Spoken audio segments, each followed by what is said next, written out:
Okay, so I am finally covering the hospital stay. Basically, the whole point of the hospital stay was to test out certain allergens and see how I reacted to them. I got to the room. First, the doctor came in and we had a whole rundown of my medical history, past allergic reactions to different foods.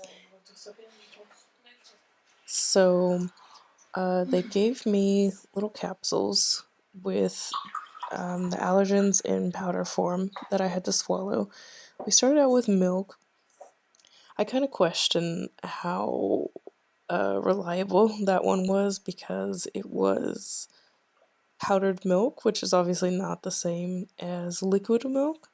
First, they gave me one capsule, and then we waited about an hour. Then they gave me another single capsule, and then they gave me 3 capsules.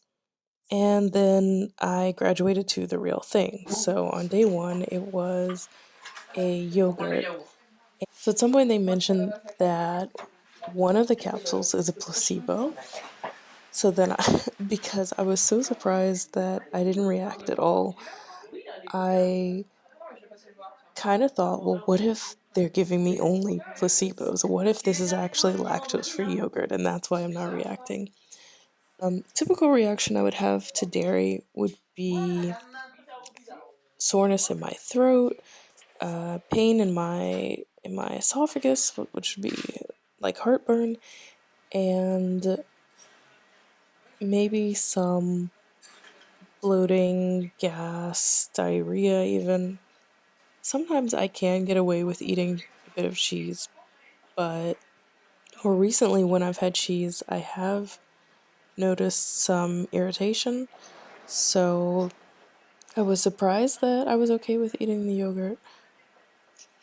Normally, I can get away better with eating cheese than I can with liquid dairy. So it would make sense that I do better with yogurt, but that drinking actual milk wouldn't be the same. After I was discharged, I did go and buy a little bottle of milk, and once I drank the whole thing, I didn't see any immediate reaction, but the next day I did feel a bit more out of it. So day 2 I had wheat. After the 3rd round of capsules, I graduated to a piece of bread. I didn't notice any immediate reaction to that. Past reactions I've had to wheat have been migraines, sore throat, choking on whatever I eat shortly after that because it will leave my esophagus inflamed, and some stomach pains, maybe constipation, and the biggest thing is itching. So around midnight, I noticed a little bit of itching on my fingers, which is where it was itching the last time that I was having a reaction, but it was very faint and didn't continue for very long. Then on day 3, I tried hazelnuts. Hazelnuts, I was a bit more nervous about because in 2011, I used to eat these chocolate bars maybe like every day for, I want to say, maybe 6 weeks before I realized that they contain hazelnuts. And I thought to check the ingredients because I realized I was having more trouble with my asthma. And then in summer 2016, I accidentally bought a chocolate bar with hazelnut in it, and I took one bite of it, and I had a very strong reaction, similar to something I would expect from a different type of nut, like maybe a peanut, where it was, it was very immediate, it was very strong, and it just really shocked me. They had me first eat like 3 to 5 hazelnuts, and then they came back with more, like 5 to 7, and it was really strange because I've never actually eaten a hazelnut before, and if I had such a strong reaction to the small amount that you would find in chocolate, I really couldn't believe that I was able to eat the whole thing. Um, I did notice every day after the second capsule that I would have maybe some sneezing, sniffling, um, like slight feeling of irritation. So I want to say that it was probably the first capsule every day that was a placebo, and then the second capsule was the actual food. But the reaction died down very quickly, which really surprised me because going into this, I was fully expecting to have a very strong reaction, which is why I wanted to film it.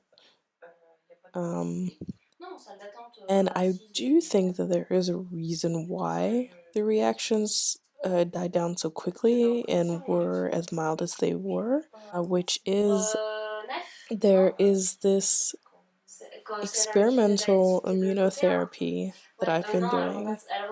One of the things it's known for is dampening allergic reactions and intolerances. So, what I deduced from this is that it's definitely starting to work. It's minimizing my reactions to food, but I wouldn't say it's at the point yet where it's fully taken over because I did feel more out of it. I noticed after the second day that the fatigue picked up, and on the third day, I really didn't even want to sit up in bed. And for a couple days after I was discharged, didn't I didn't go outside at all, even to get food. I was really out of it. So bottom line is, I think that I would do okay to eat this stuff occasionally in small amounts, but I'm definitely not about to start eating it every day.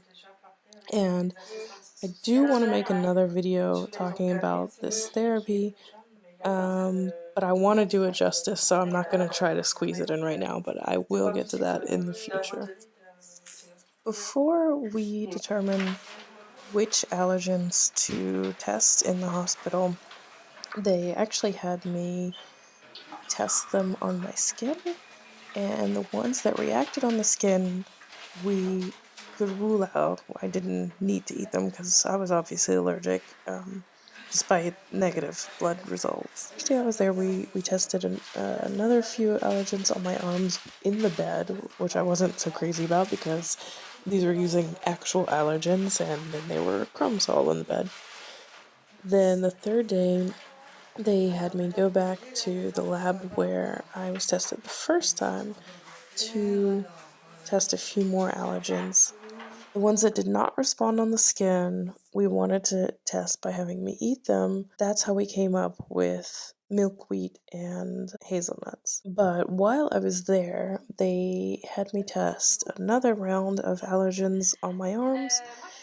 And I really liked the idea of doing this hospitalization because I thought finally I'm going to have proof, like validation on record of my reactions. And I was really looking forward to letting them get to see for themselves instead of having to just try and describe things after the fact. Yeah, so in the future I could be hospitalized again and we can test another few allergens just to see how I react and rule out anything that maybe I'm avoiding unnecessarily.